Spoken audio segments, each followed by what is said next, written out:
Hello everybody, good afternoon. Welcome to our live discussion on International Migrants Day. My name is Megan Rowling. I am the editor of Zilient.org, which is a website with news and information about resilience issues. I'm also a journalist with the Thomson Reuters Foundation. So today we're going to be discussing the links between climate change and migration, what we know about the issue, what we don't know about it, and what we could and should be doing even in the absence of a deep understanding. In 2016, more than 24 million people were displaced by extreme weather, such as typhoons and floods. And actually, there's no means of tracking how many might have moved, partially due to slower climate-related pressures like drought or desertification. International processes and politicians are increasingly referring to the links between climate change and people who are uprooted by its impacts. But those links aren't always based in evidence, and there's no legal framework that deals specifically with this predicament, and that is the main reason why we can't refer to those people as climate refugees, a concept that doesn't really exist. Ahead of negotiations on the new global compacts for migration and refugees in 2018, our panel of experts is going to discuss how global, regional and national policies can better respond to the needs of people displaced by the impacts of climate change and how to help people who stay behind, whether by choice or otherwise. So we're going to start today by presenting the latest research on climate change and human mobility from the Overseas Development Institute, ODI, and the United Nations Development Programme, UNDP. That'll be done by one of the report authors, Jan Kellett, who's a special advisor for external engagement on climate disasters and energy with the United Nations Development Programme. Before that, he was a senior research advisor at ODI, where he specialised in risk management, climate adaptation, and aid financing. Next, we'll go to Fiona Percy for some perspectives from CARE International's work in Africa. Fiona's based in Kenya and coordinates the Adaptation Learning Programme implemented by CARE, which is leading innovation, learning and advocacy on community-based climate change adaptation in Africa. After that, we're going to take some questions for our first two panellists, so please feel free to pop those in the chat at the side of the webinar if you're watching on that, or you can post them under the Facebook Live if you're checking out the event on Facebook. If you're tweeting, please use hashtag Migrants Day or hashtag IMD 2017. And then in the second section of our event, we're going to talk about how the global compacts on migration and refugees could take into account those who are moving at least partly because of climate change effects, and I'll introduce our second two panelists then. So we're now going to go to Jan Kellett, who's going to tell us more about what we do know, what we don't know about climate change and migration based on a recent paper from ODI and UNDP. Thanks, Jan. And I suggest I'm muted. Just want to check that you can hear me there clearly. We can hear you. Okay, excellent. Okay, great. Well, thank you very much for this opportunity to talk about the work that we've done with ODI, which is something which we've really sort of pitched at a level to inform people, if you like, in a debate which is often very complex. And it is indeed complex. And some of the complexity I think I want to pick out now as I go through some of the sort of the high-level findings from within this particular report.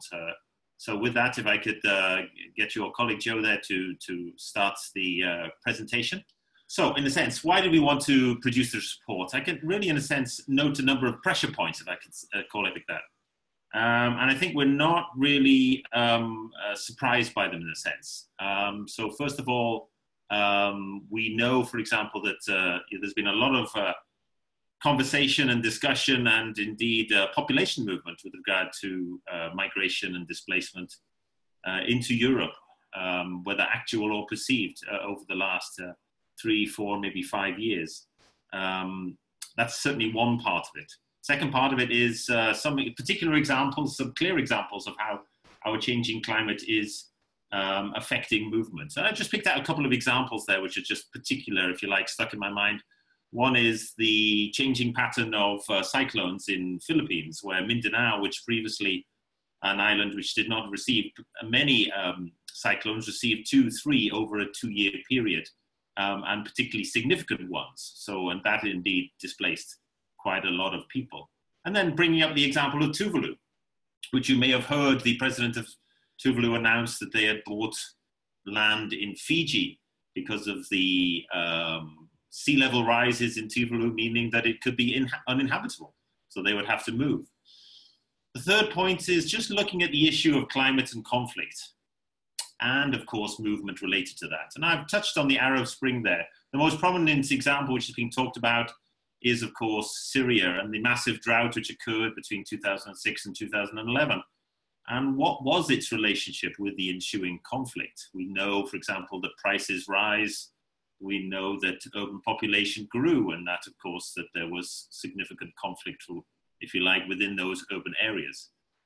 And then the fourth point is just the general rhetoric, if you like, around population movement and climate. There have been a number of reports which have made some rather considerable claims about the numbers of population, if you like, forced to move or migration or migrating over the next 10, 20, and indeed 30 years, even up to 2100, and millions of people being suggested to be forced to move because of our changing climate. So we really wanted to bring clarity to this and really sort of try to narrate a story through this complex pattern. So if I go to the next slide, please. So what do we actually know? Well, I think the basics are really simple in a sense. Population movement is not new. It's part and parcel of what we do as the human species across borders and within borders. And before borders, of course, even existed. It is part and parcel of what we do. What we can say is that data actually does reveal patterns of movement. And I'm going to go through some of the graphics which actually point out some of those patterns. And of course, those patterns tell us a story, or at least part of the story. And that, of course, is where we get to a little bit of the complex patterns. So let's start to go through some of the graphics that we used in some of the reports. Well, we certainly know that the 10 largest displacement events of 2016 were climate related. These are the sudden impact events which have really forced people to move. And you can see, for example, that China and Philippines, just those 6 examples alone have typhoons in particular, and one particular flooding event in China have forced, close to 8 million people to have moved within that year. So we can immediately see that there is an impact when you talk about sudden onset events. Let's move to the next slide and talk about patterns of actually where do people move.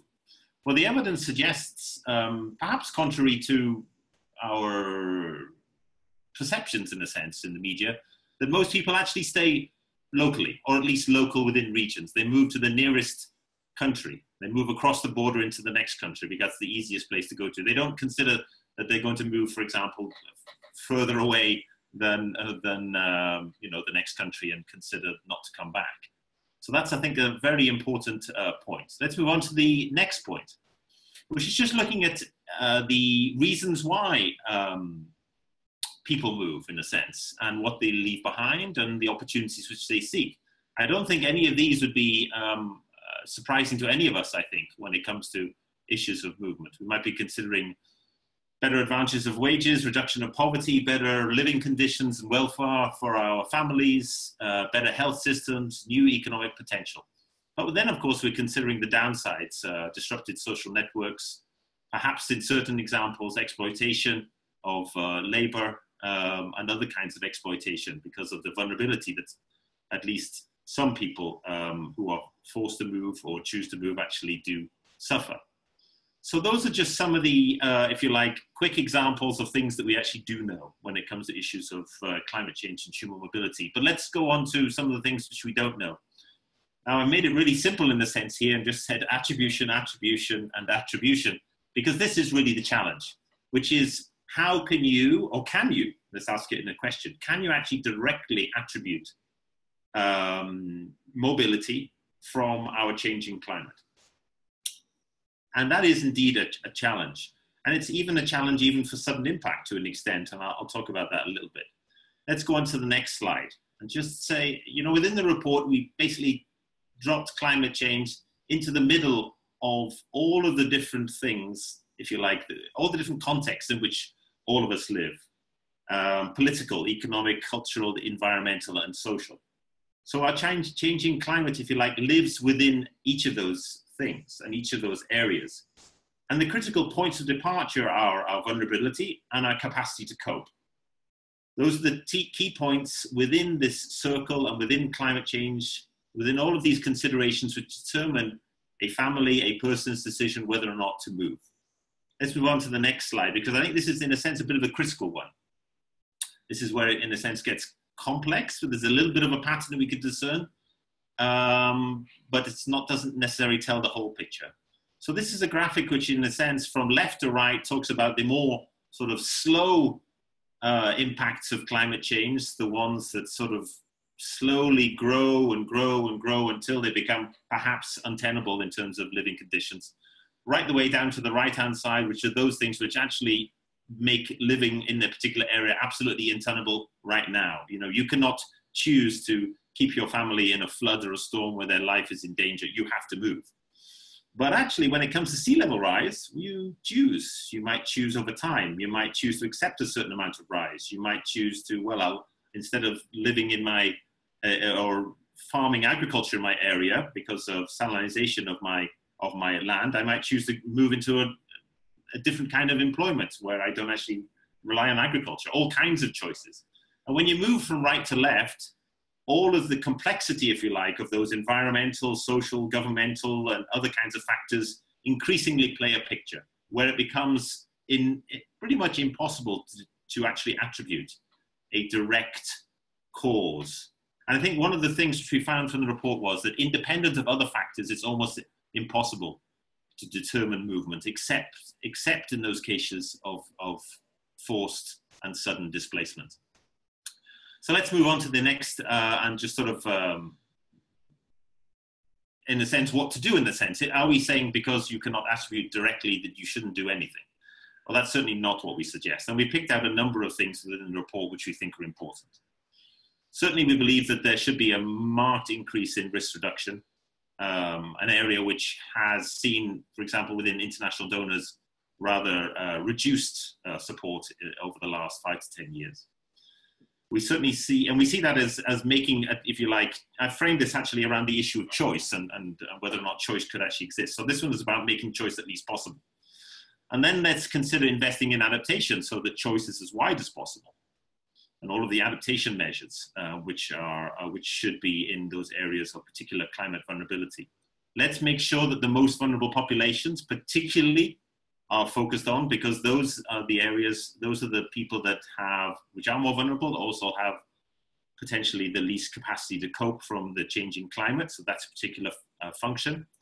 Let's look at country processes. Let's look at national adaptation plans, and increasingly those nationally determined contributions, the Paris commitments.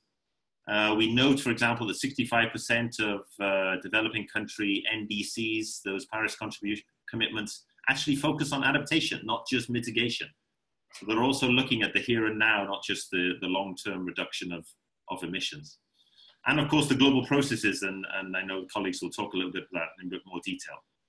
And I think a final point for me here is that ensuring that development from the long-term to the basic service delivery consider the most vulnerable population and the issue of choice right at the outset, and in fact, everything pretty much that we do. So just moving on to a final couple of slides then on this. The issue of cities, I think, is particularly important. We know that half the world's population do live in cities, and we know that 13% of urban population live below 10 meters above sea level. That's a massive, massive risk, even now underestimated, I think, for the future, as cities continue to grow and probably not quite double in size, but certainly third additional population in size by 2030.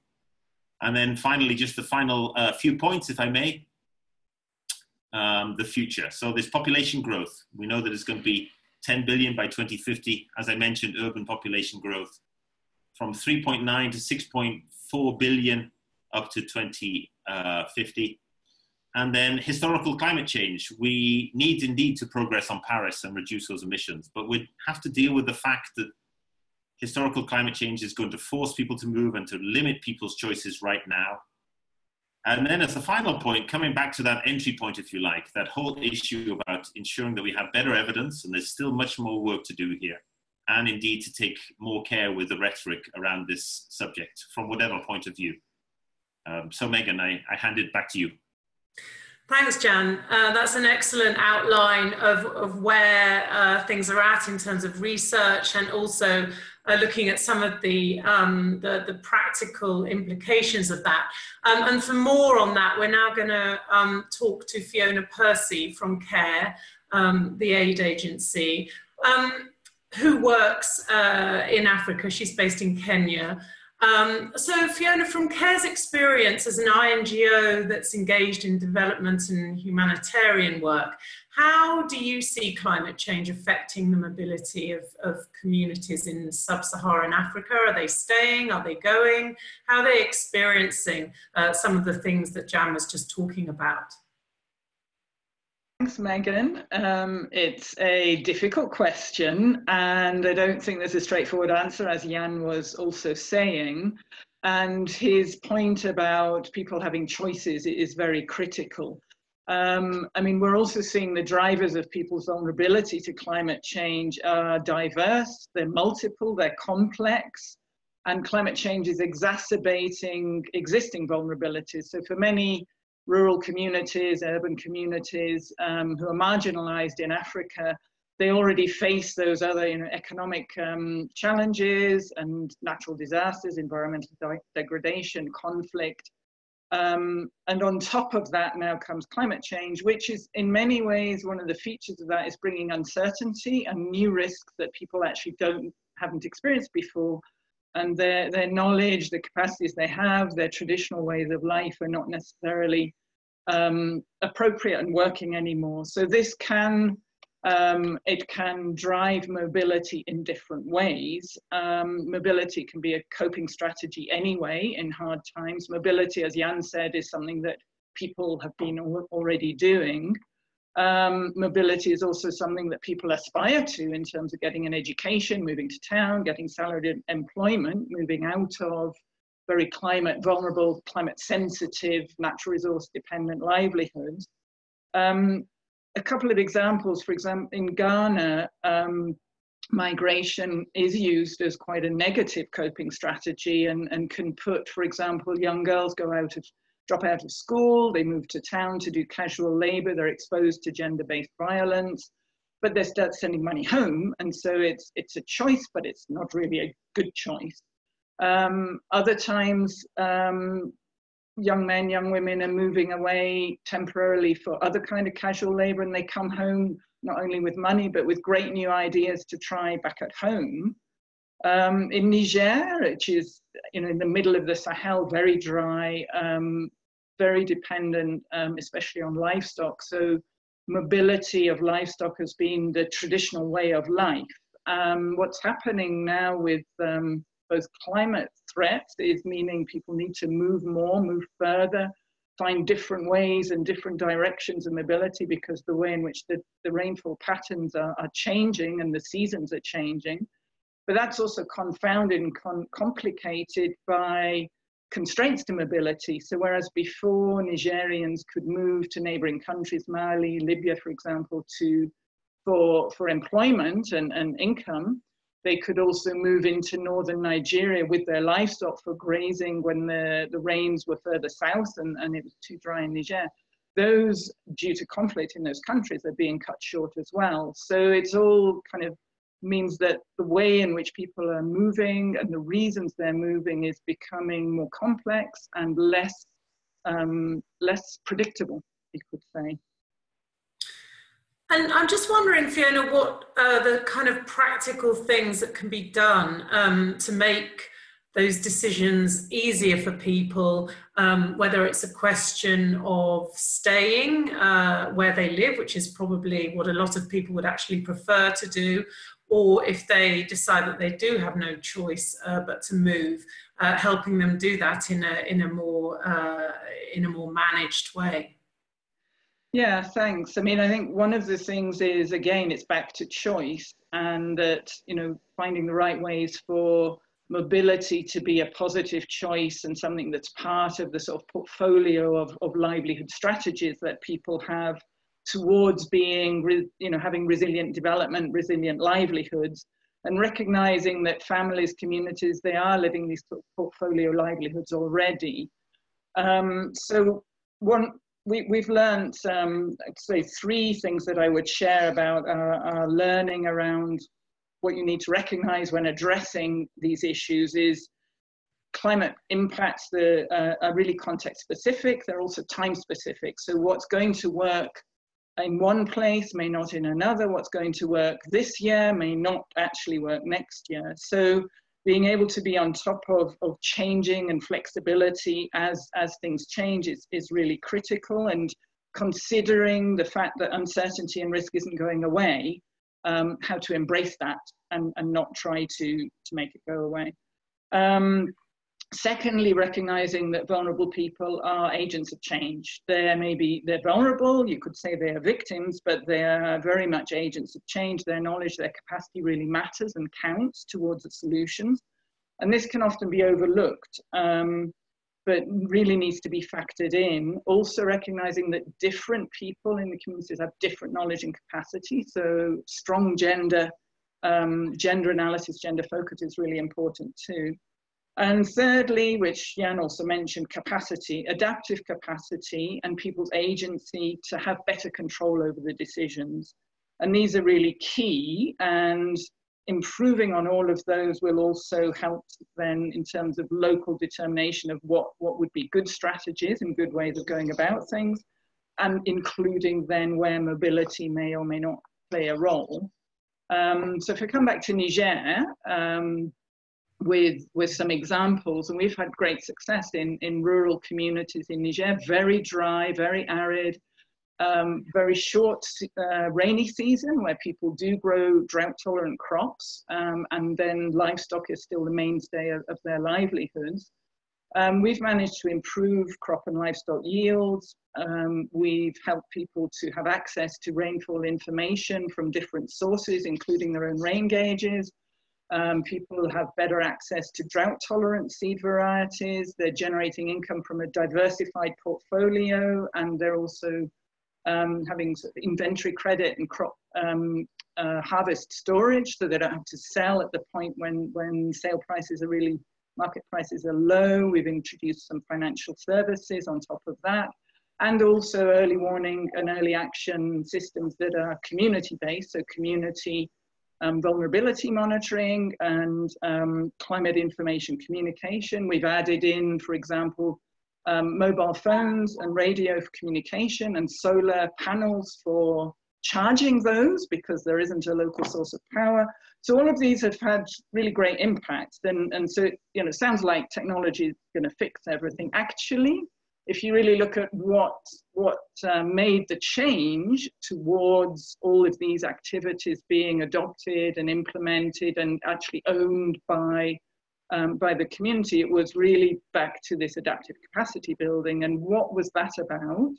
That was really about listening and respecting local knowledge, working together with people to analyze with them what's happening, understand really that this is a long-lasting, climate change isn't going away. Uncertainty and risk is here to stay. How do you build risk analysis and this vulnerability monitoring into everything that people are doing? And then facilitating really planning processes where people start to make decisions and plans and review and revise and have some flexibility around their implementation of those. And then linking that up and supporting organizational capacity and community organizations and real solidarity, building their trust and confidence in themselves, but also the relationship with local government and national systems and services, so that at the end of the day, there's a much more multi-stakeholder approach to the challenge and what's going on. But at the heart of that, it's the people whose lives are being affected by climate change who are making the decisions, and then the enabling environment supporting that so that they can be able to actually access those choices. It's really challenging because that enabling environment is often not there, the resources are often not there, the ability to be flexible with your use of resources is often not there. Thanks very much, Fiona. I think that's a very comprehensive overview of of the difficulty actually of helping people to avoid being forced to move because of climate change effects and other things like a lack of development, and just shows that you need to take a very kind of rounded approach to helping people. I just wanted to ask quickly before I move on to questions that are coming in now. I think I've covered this area, I suppose, as a journalist for about a decade, and at the beginning it was dominated by predictions about, you know, how many people are going to be forced to migrate because of climate change by 2050. And those kind of sort of rather bold things about the future. But we hear much less of this now. We don't hear many figures about, you know, the numbers of people who are likely to be forced to move, except that politicians sometimes say that that's going to happen, and they'll say millions or, you know, hundreds of millions or whatever it might be. Jan, I'm just wondering if in your work you shy away from making predictions about these kind of things, just because now we understand how very much more complicated it is than, say, 10 years ago. Yes, thank you very much. I think that, you know, I think those estimates are still around. There are some figures which still get used and put out there, which make quite a bold case for numbers. Perhaps not as many as 3 or 4 years ago, but there have been some. And in fact, there's some actually mentioned in the report and referenced. But I have to say, our analysis of them suggests there's some work for them to justify the quite significant numbers attributed to climate change, which is different from significant numbers of people moving. And I think that's really the point which we can come back to again. Now, just for example, giving you an example, when actually we were writing the report, one of the things we found time and time again as we were drafting it, I remember particularly the summer, was that the more we got into the discussion, the less we talked about climate and the more we talked about migration and displacement. And that, I think, is an indication of that actually that when you talk about one of the, and it is in fact a major contributor, I think that's kind of there as an issue. But when you're trying to unpick it and articulate what is its specific contribution, then actually what you do is you find yourself talking about everything else.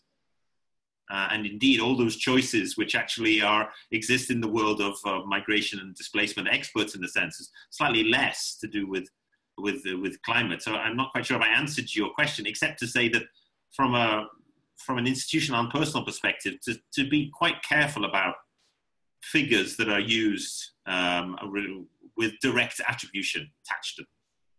And I think that's important for the media as well, because for us, you know, we like to pick up a number and run with it, and it just isn't really that simple. So we find ourselves doing this, you know, maybe less than we used to. A couple of questions have come in for Fiona, actually. One from David, who's based in Paris, who's a student, prospective PhD student. The question is, do any of the people you've encountered who are faced with the choice of migrating conceive of the issue as specifically climate related, or do other considerations take precedence in the way it's talked about? I think Jan touched on that a little bit as well. And you've also hinted at the importance of individual context, so gender, but also age, class, education, and so on. Do you have any specific examples of how behaviour varies according to some of those factors? That's rather a lot, Fiona, but I'll let you try. Yes, okay, great. Well, thanks for the question. I would say that people are really recognising that things have and are changing and continuing to change, and that in sub-Saharan Africa, the Sahel, Horn of Africa, it's very much about drought being more severe, more prolonged, and it's combined though with land degradation, which also decreases the vegetation cover and so on. And then other extreme events like floods and windstorms and so on. So in terms of the drought related, I would say yes, that people do look at the changing ways in which they are mobile around their livestock mobility, and also when they need to move because of extreme drought and food insecurity. And that, especially in Niger, but it's happening also in many parts of the Sahel, and that people are having to move because they simply don't have food at home anymore. In the past, they would be able to stay home and the men were away with the livestock, but that has happened, and people do link that very much with climate issues. But of course, it's never just one single issue. So other factors are always linked together. It's very hard to distinguish one driver from another, I would say. In terms of gender and other kinds of diversity, age, and so on, one of the things that we've discovered is that gender dynamics and sort of power dynamics between men and women has an impact on their ability to adapt. If roles are too rigid, if women's rights to sort of active life are too constrained, which happens in some cultures, then their ability to do what's needed to adapt to really harsh conditions are more limited. And in some places, that's actually opening things up a little bit for more equal gender rights and equality. Some of the adaptation activities that we've done, CARE is very much a sort of gender equality focused organization, and looking at women's empowerment and the role of agency and voice of women, as well as how to engage men in those kind of discussions. That has also, so by increasing adaptive capacity in a more equal way, where women do have access, for example, to group savings and loans and start bringing in a little bit of income on their own activities, that helps also. So increased adaptive capacity can shift gender relations and even relations between different age groups, and it can also, vice versa, climate change can also shift the way things work. That's interesting. It has a very kind of wide social ramifications. And those go right from the local up to the global. And I'm sorry to have to sort of cut you off slightly there, Fiona, but we've got quite a lot to get through in our event. And I'd like to move it on to our second section, which is talking about the global response to what you're experiencing on the ground in different parts of Africa, and indeed the same things happening in Asia, Latin America, and other parts of the world. So I'd like to introduce our two other panelists. We have Jessica Hagen-Zanker, who is a research fellow with ODI. She leads the Institute's migration work and is also an expert in social protection and remittances. And we have Atle Solberg, who's head of the coordination unit for the platform on disaster displacement. Atle's a political scientist from Norway, and he was previously head of the Nansen Initiative Secretariat, which was the predecessor of the current platform. So we'll go first to Jessica, who's going to give us an overview of what's currently happening at the global level. Jessica, last year we saw heads of state and government come together at the UN General Assembly to discuss issues relating to migration and refugees, kind of for the first time, I think, at the global level. And that culminated in the New York Declaration. What have we seen happening since then? What's going on with these two compacts that governments are supposed to agree on next year? Thank you, Fiona. So last year, heads of state agreed for the first time that we need a global approach to managing human mobility. So that's a huge step forward. And in their declaration, they talked about the protection of human rights, about supporting host and transit countries. They talked about fostering integration and also recognized the need for a global migration governance framework. And in the declaration, they also proposed a way forward, which was basically state-led consultations, discussions, and negotiations. However, instead of taking this forward as one compact, they decided to put forward two compacts, one on refugees and one on safe, orderly, and regular migration. And they decided to have a separate compact for refugees because there's a specific legal regime already in place for refugees, so building on the 1951 Refugee Convention. But in a way, this separation is quite artificial since the flows overlap in so many different ways, and also the compacts, the content of the compact overflows in so many different ways. For example, the drivers overlap, as was already quite clear, I think, from the earlier presentations today. My refugees and other migrants often have very similar journeys and have similar aspirations.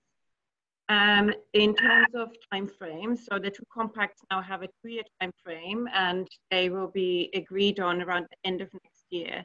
And they follow very different structures, actually. So the refugee one is led by UNHCR, and they're going to start, they're starting the stakeholder consultation stage now. The migration one is led by member states, and it's a very broad and inclusive process. So what they've done so far is to have thematic and regional consultations, very extensive consultations for 1 year. And they're going to put forward a zero draft to stakeholders in January to member states. So where are we seeing climate change in this process so far? Has it been mentioned? Is it one of the important pillars? And what are groups and people who are concerned with this issue doing to try and push it onto the agenda?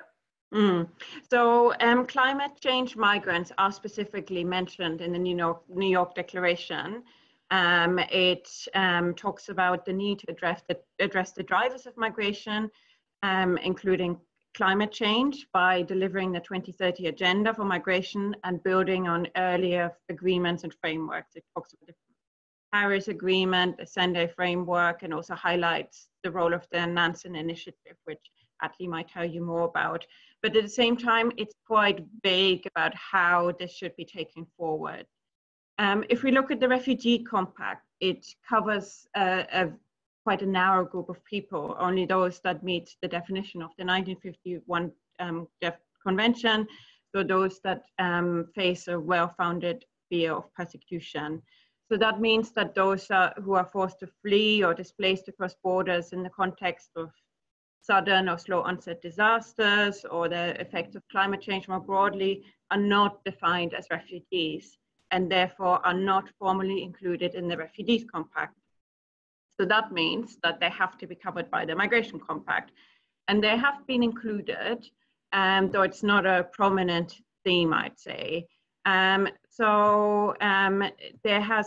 There have been 6 thematic consultations on the Migration Compact in the past year.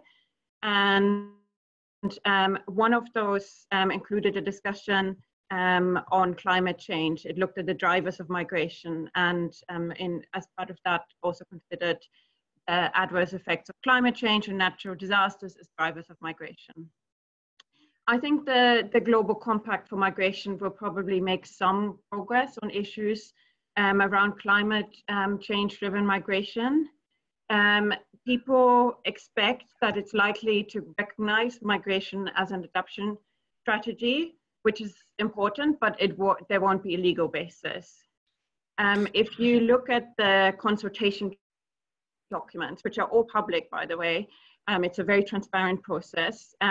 It shows that there is an understanding of the complex and interrelated drivers of migration, as well as the mutually reinforcing dynamics, for instance, that natural disasters often exacerbate socioeconomic deprivation. And I think that is really important because it shows that stakeholders are moving away from a simple categorization of economic migrants versus refugees. Right, okay, so we're dealing with a pretty complex picture here. and that needs to be reflected somehow in what comes out towards the end of next year in the text and the compacts that are going to be adopted by governments. And so I'd like to ask Atle, who's worked on these compacts and which don't exist yet, the formal negotiations. Yeah, there's nothing in writing yet, yes. Yeah, exactly. But Atle's organisation, which works on displacement due to disasters, has put some recommendations forward. So I'd like to ask you to sort of fill us in on those, Atle, and what's important for your for the people who are working on this issue from your perspective. Okay, thank you so much, Megan. I need to make one step back very quickly and just explain where the platform on disaster displacement is coming from. We have been tasked to implement the protection agenda of the Nansen Initiative, which was a process led by state, launched in 2012, about how to find consensus on how to better protect people that are displaced across international border in the context of disaster and climate change. And the starting point is that international law does not explicitly address the needs of people that are displaced in these contexts. And the task of the Nansen Initiative was to build consensus how to better address their needs, since they will fall outside regular protection frameworks such as the Refugee Convention.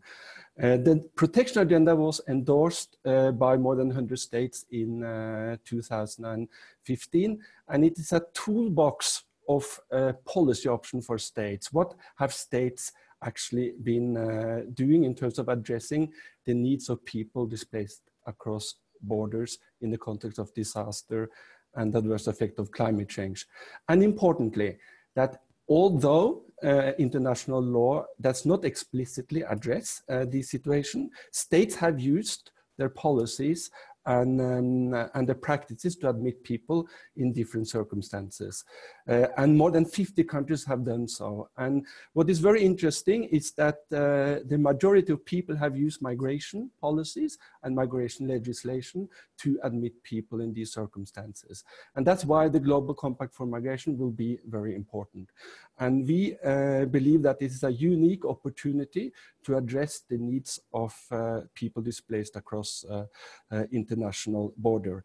As Jessica said, it is important that when the Global Compact for Migration is now being consulted on and will be negotiated next year, there is already something to build on. And the New York Declaration recognizes that climate change and disaster will drive international migration.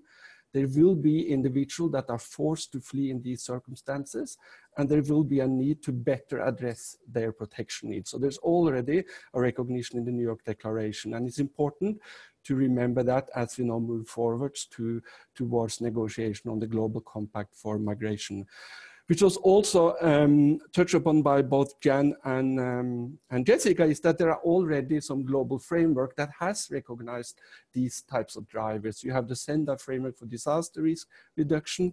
You have the United Nations Framework Convention on Climate Change. You have the Agenda for Humanity. And you even have Human Rights Council resolution that do reference climate change and disaster as driver of international migration, and states have committed and agreed to build up their capacity to respond to their needs. So it's also important to remember the progress that has already been made. Jessica also mentioned that there has been a consultation in the context of preparing for a Global Compact for Migration, and states have again, not in formal setting, but they have again reiterated the recognition of climate change and disaster as driver, and I've also repeated their commitment to build up their capacity to better protect people. So in that context, there's a lot to build on. And the platform on disaster displacement, very quickly, we see 5 entry points or 5 messages we would like to promote as the Global Compact for Migration is moving towards its negotiation. So one is that the issue of climate change and natural hazards, a driver of international mobility, needs to be addressed in the compact itself. So it needs to build on those commitments that have already been stated by states. And it needs also to recognize mobility in different forms. There will be movements that are predominantly voluntary or have less the issue of people displaced, and there will also be mobility that is planned, for example, planned relocation. There's a complex variety of human mobility that needs to be addressed in the Global Compact for Migration. Secondly, the Global Compact for Migration needs to be comprehensive and integrated. It needs to both address the drivers, as we have talked about a lot today, but also the consequences when people are moved or forced to move, particularly when they move across the international border, because protection framework are much more less developed in these situations. And the third message is then, particularly when we talk about addressing the drivers, use all the tools that are in the toolbox already through the Sustainable Development Goals, through climate change action, mitigation and adaptation, disaster risk reduction, and development measure. There's a lot you can do to make people's choice stronger, whether they want to move or not. And then the fourth message is around what we found under the Nansen initiative, that given that states have already used the migration legislation at the discretionary basis, that's important. They have used it at their discretion, but they have used it to admit and let people stay. Let's build on those practices. And there are tools that states have used, both in more slow onset processes, promoting migration as an adaptation measures to the adverse effect of climate change, but we also have circumstances where sudden onset disaster have displaced people across border, and states have applied either humanitarian visa or they have applied temporary protection measure. So a very strong message from our side is to build on these practices that states are already using, scale them up, harmonize them, and maybe at the regional level engage in or promote stronger regional cooperation, for example, bilateral agreement or regional agreement. And finally, the regional level, and I think this was mentioned that many of these movements is very context specific, time specific. Probably the best option to develop policy and standards will be at the regional level. And there are tools at the regional level, such as the regional consultative processes that can be applied. So this is a quick walkthrough what we think would be important for the Global Compact for Migration. Thanks, Atle. I think recently there's been quite a lot of focus on New Zealand, for example, which is considering introducing a humanitarian visa for people who are forced to cross international borders because of climate change. So, for example, in their region, it's a lot to do with migration from Pacific Islands, which have been threatened a lot by rising seas, saltwater invasion, coastal erosion, that kind of thing. Do you think that the end result of this process, and this is a question for Jessica and Atle, do you think the end result of this Global Compact process should be something like a provision for all countries, if they wish, to introduce such a humanitarian visa? Or do you think we're just going to continue with a rather kind of ad hoc response at the national level? Atle, if you'd like to take that first. I think we would strongly welcome if we could scale up and broaden the use of these type of measures. And we have seen the use of a humanitarian visa in other circumstances, for example, in the Americas, not strictly in climate change context, for example, after the earthquake on Haiti in 2010. And that Brazil, for example, admitted people using the tool of humanitarian visa. And it has now also been codified in the new migration legislation.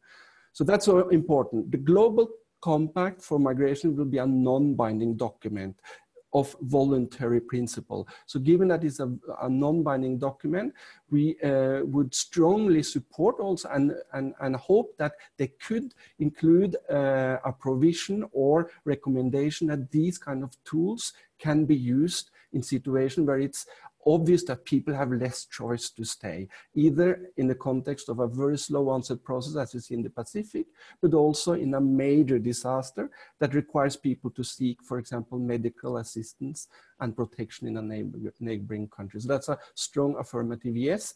And we believe that the New Zealand example could then also lead the way, and then combining it with positive experience we have seen in other regions such as the Americas. Jessica, are you seeing the same possible outcome or something different?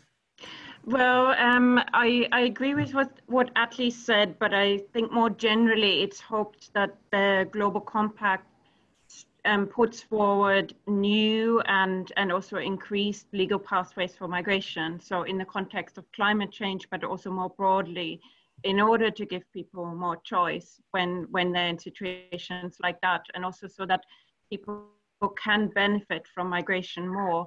What we see is that the poorest or the most vulnerable are often not able to migrate. I think one of the comments or questions also commented on that fact, and also that migration can be quite a costly process, again, mostly for the poorest and most vulnerable.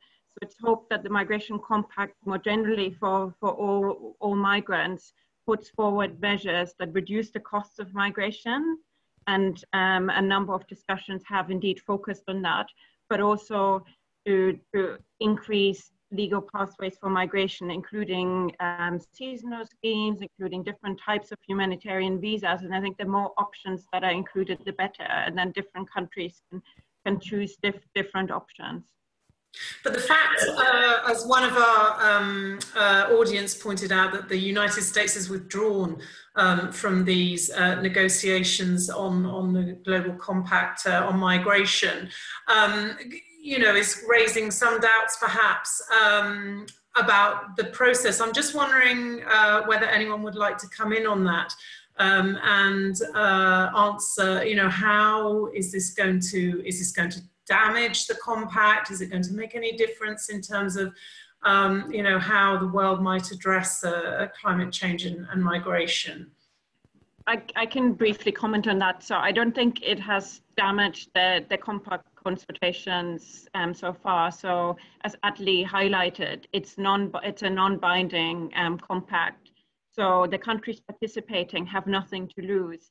They have only something to gain, which is shape what the cooperation on global migration can look like. And migration is a global process. It involves more than one country. So this is something that needs to be discussed at the human level. If anything, the withdrawal of the US from the compact has actually put focus, attention on this process, which I think many newspapers didn't cover before that date. From what I heard is that the discussions last week were extremely positive and constructive. So I think it's definitely moving forward strongly. Okay, thanks for that. I think one of the things that's coming out very strongly from this conversation today is how many linkages there are between processes like the Global Compacts, like the UN climate change talks, and also sustainable development goals, because at the end of the day, this is all about enabling people to live well, adapt and thrive in a changing environment on a warming planet and with the need to develop. And so I'm aware that we've actually had quite a few questions coming in that we just may not be able to get to all of them. However, just sort of drawing some of those threads together, I wanted to ask our panel how they see those processes being brought together in a way that is going to bring about a positive result for people who are affected by climate change to the extent that they may be forced to move or considering that or need to adapt in order to be able to stay where they're living. So I would like to just go around the panel and ask them for their views on that. Maybe we can start with Jan, go back to the beginning. And you may have particular processes that you're focused on. So, I mean, what I think we'd like to hear is how this is all going to make a difference at the end of the day for the communities that Fiona was talking about. Jan, what are the most important things that need to happen in order to help those people in your view? Well, I think that the critical thing is that, in a sense, regardless of what happens at the global level, the global compacts, it's at the country level where it counts. The national governments in the lead, together with related stakeholders drawn from across the various community. I mean, so then it's looking at how these global processes actually come to actually interact and contribute to sustainable development in those countries. So will we see, for example, countries affected by climate with vulnerable populations actually raising issues of human mobility as a concern within their development priorities? I think that's something which they have to take on board. So hopefully the global discussions will contribute to that. I mean, noting, if I'm not mistaken, that most actual migration and displacement happens within countries. I don't quite know what that means for global compacts, which I would imagine are more about crossing borders and crossing boundaries. And maybe my colleagues, experts, will talk a little bit about that. So I think that's really what I would focus on, I think, is what's happening at the country level and the kind of decisions and leadership which I hope that governments and related stakeholders will take. Thanks, Jan. Fiona, what about you? Sitting in Kenya, what are the most important things that we need to see change either at the global level or the national level in order to make your work easier, for example, in helping people to adapt? Yeah, thanks, Megan. I have a couple of points, and it's a lot about how these things may come together. SDGs is maybe a very good platform for more integrated work. So how can we have integration of climate risk and analysis of that risk in development work, in humanitarian response, in disaster risk reduction? But also, how can we have better integration between those? How do we have better integration between development and humanitarian response and risk management in that? And I think if there was much more attention to that and the interface between the two, and the ability to have much earlier warnings, earlier action, a lot of displacement and forced movement could be avoided, and more integrated, coherent, coordinated work where humanitarian action, where it's needed, is actually complementing resilient development push, and not something that's just tagged on or completely different. And what goes along with that, I think, and that comes also to then how that gets translated at the national level, is a real paradigm shift in the way donor funding and financing modalities work, and a lot more flexibility and allowance for the way in which finance to be used, whether it's adaptation finance or climate finance, whether it's humanitarian finance, whatever its source, that can be used more flexibly at the local level to allow for that local determination of what actually needs to happen. So you can be very clear what kind of processes need to be funded, climate information services and planning processes, but the actual interventions, how to have some flexibility and much better integration in those would be great. And Atle, you've been following this discussion for many years, and you've evolved in terms of the platform and how you're dealing with disaster displacement. Do you feel as if we're getting anywhere close to actually not needing a platform on disaster displacement? Do you expect things to get worse before they get better? Or do you see that we're at a turning point internationally in dealing with the issue of people being uprooted by disasters? No, thank you. I think on one side, I think the visibility, awareness of the issue of human mobility in this context has grown. And it's not only because of the nuns or our work. I think the report that Jan presented of the UNDP is a reflection of all the research and the empirical knowledge that is growing. So I think has been made strides in terms of the knowledge side. I think also the policy process we have mentioned, climate change negotiation, disaster risk reduction do have this inclusion also. I think that in a way we have come a long way.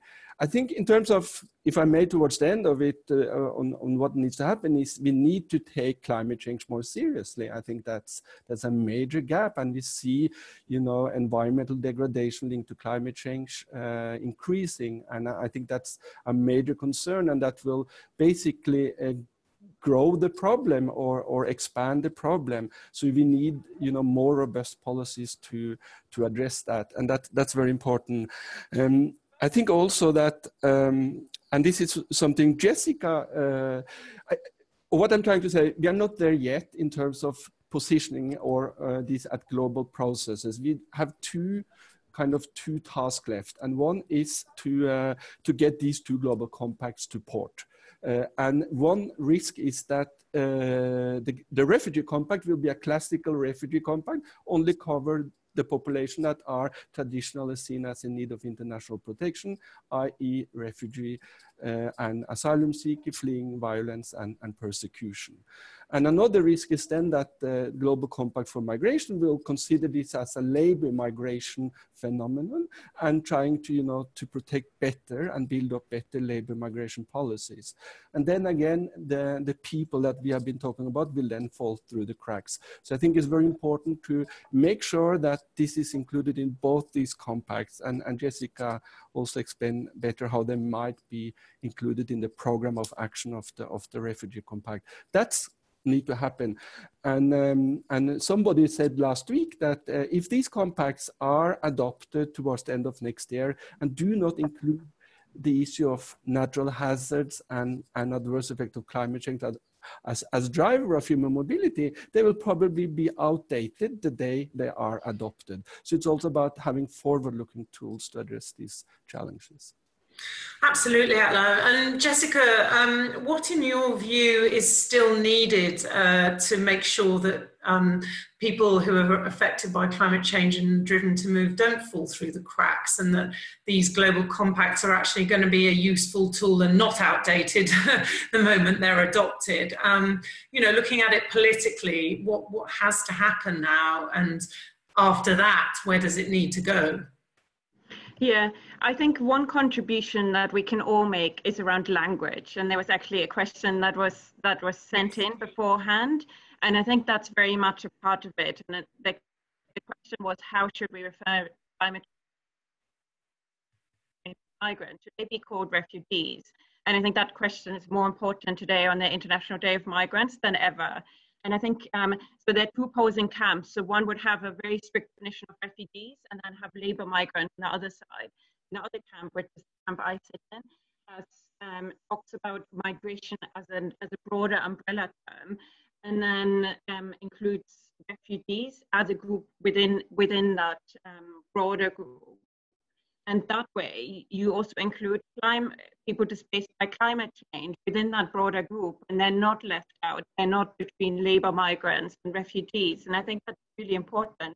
And it's the way where we can make a difference on an everyday level by stopping to make sure that we are in migration. We often use the wrong terms that have very negative connotations, and they have a real impact. And that's, I think it's something we need to pay attention to. There's a really great resource that was launched today by someone called Jürgen Carling, and it's called Meaning of Migrants. For that, you'll find the whole discussion around definitions, which is actually really fascinating. Thank you very much, Jessica. We'll try and include that resource in the wrap-up article we will be writing and posting on Zilient within the next 24 hours. I think we've had a wealth of information and views and discussion today around this very topical and difficult issue. And I'd just like to apologise to people who answered questions in the chat and we just weren't able to get to them all. If we'd had about 3 or 4 hours, maybe we could have done. But just to say that from what all our panelists have said today, the next year is going to be critical in terms of ironing out some of these tough questions and getting some kind of political coherence around attitudes at the international level, and then shaping attitudes at the national and local level and responses to this problem of how climate change is linking in with people moving, and what do we know about it, what are we going to do about it. I think we will see in the coming months perhaps a deepening of that understanding. And we will be following those discussions and reporting on them regularly. So please do keep checking back in on Zilient.org, and also at the Thomson Reuters Foundation, news.trust.org. This is a topic that we've been covering for a decade, and we won't be giving up on it anytime soon. So I just wanted to say thank you so much to all of our panelists. Fantastic insights, views, and recommendations, and important opinions that I hope people will find useful as they follow this debate too. As I said, please do check back in on Zilient for further information. There will also be a video of the webinar on our Facebook page, so if you missed anything, you can watch it again. And we'll be back with another webinar next month, so stay tuned. But for today, thank you very much to everybody, our panelists and our audience. Goodbye for now.